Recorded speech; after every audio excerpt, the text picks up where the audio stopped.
Coconut, raw sugar, and nuts are mixed together to make this filling. Crepes are then prepared, and I'm jazzing them up with some colored crepe batter. This gorgeous looking crepe is then filled with the stuffing and then rolled up.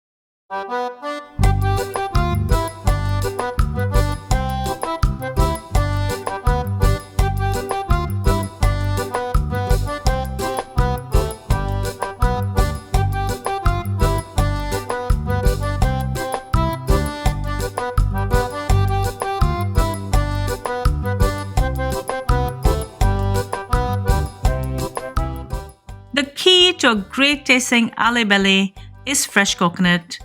And of course, you can totally use fresh frozen, as let's face it, it's a lot easier. However, you can't beat the flavor and texture of fresh coconut.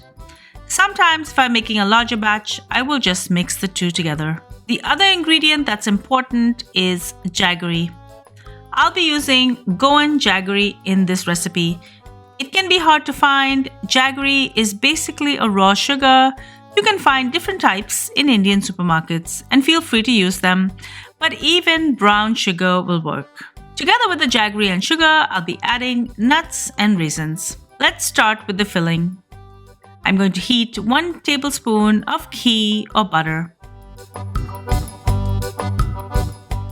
Add 2 cups of shredded fresh coconut. Note if you're following my older version of this recipe, I've added more coconut in this recipe.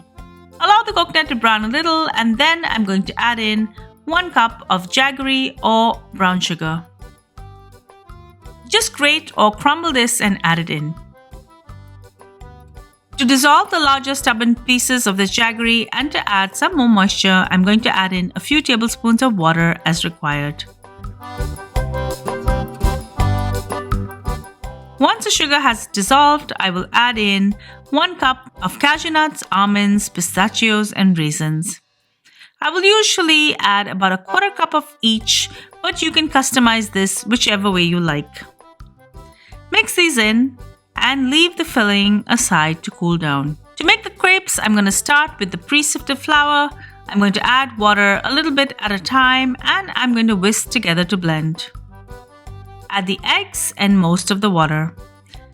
Add the remaining water in the batter as it thickens towards the end. I'm going to reserve about a 1/4 cup of this batter in 2 bowls, and I will add a drop of food coloring into each bowl.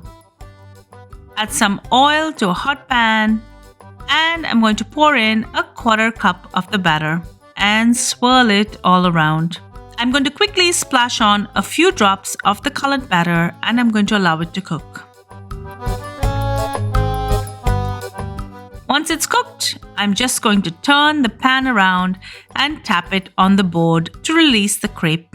Look how incredible this looks. Keep doing this and cooking all of your crepes on one side.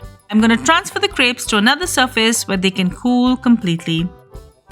Another cool way to get color into your crepe is to add the color in to the measure before you add it into the pan.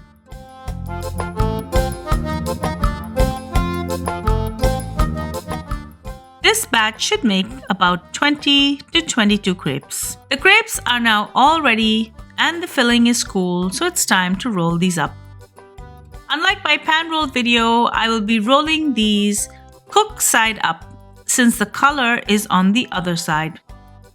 I do the same even if I'm not adding any color. For Alle Belles, I like the outside to be devoid of any brown marks from the heat. Because this is a special Alle Belle with a twist, I'm going to be adding a teaspoon of my favorite pistachio spread. You can find this at Costco and it's absolutely divine. If you can't find this, you can add Nutella or even some jam if you like. Add 2 tablespoons of the filling.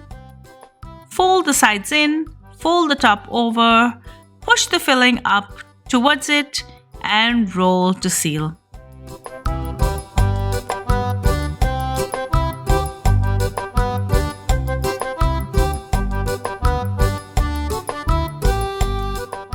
Store these sealed side down, and then they won't open up.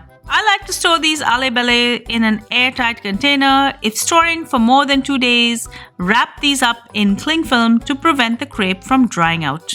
And enjoy.